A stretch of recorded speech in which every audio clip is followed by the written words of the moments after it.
Uncertainty remains in talks between the U.S. and Iran as far as peace goes right now. The special U.S. envoy that includes Steve Witkoff and President Donald Trump's son-in-law, Jared Kushner, is traveling to Pakistan again today.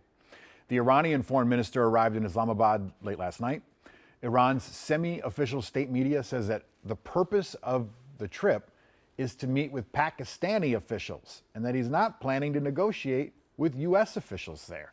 Despite this conflicting message, the White House is hopeful. The Iranians want to talk. They want to talk in person. And so the president is, as I've said many, many times to all of you, always willing to give diplomacy a chance. We hope progress will be made, and we hope that positive developments will come from this meeting. This comes as Iran faces growing pressure from a U.S. blockade of its ports, losing an estimated $435 million a day in oil revenue, and is running out of oil storage space. That's according to the Trump administration. Back home now, the Minnesota GOP is calling on Royce White to suspend his U.S. Senate campaign. It comes after documents show a no-contact order was filed against him over alleged threats that he made against his ex-wife and children. State GOP Chair Alex Plekesh called the reports deeply troubling. White strongly denied the allegations. White is seeking that GOP endorsement for outgoing Senator Tina Smith's open seat, but he has a lot of competition for that endorsement, including former broadcaster Michelle Tafoya, Navy SEAL Adam Schwartz, and former state party chair David Hahn.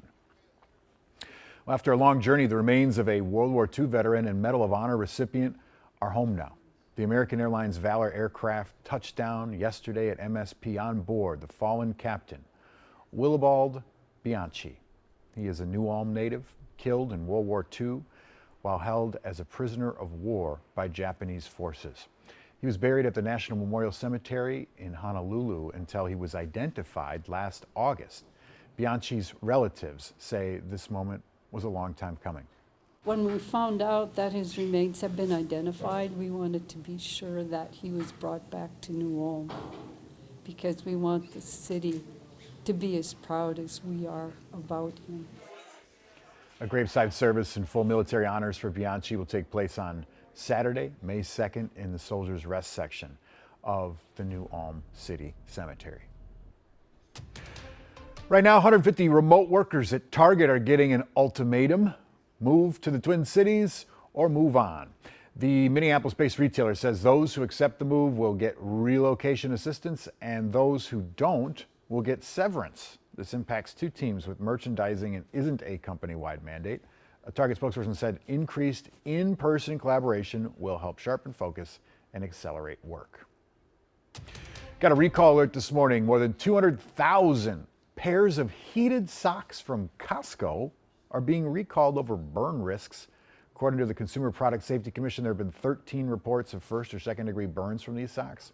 They were sold in-store and online at Costco between August 25 and March of this year. If you got them, you can return them for a refund. Nature enthusiasts, listen up. Admission to all state parks across Minnesota is free today. The Minnesota Department of Natural Resources offers 4 free park days a year. All entrance fees are waived, but the DNR says that doesn't include fees for things like camping, rentals, or special tours. But you get in for free. They say the goal is to get people outdoors and spending more time in nature. And before you head out today at any state park, be sure to check for closures. These photos, shared by Minnesota State Parks and Trails, show very recent flooding at Gooseberry Falls up north there. Trails near the river, those are closed right now. And according to the DNR, the snowmelt and rain are to blame there seasonally. You can check for updates on the website. The 3 eaglets featured on this season's Eagle Cam are now 4 weeks old. The DNR posting an update this week saying their soft gray down is starting to thicken and they're much stronger now, getting more balance and coordination. Officials also say the eaglets are exploring their nest a bit more and interacting with each other.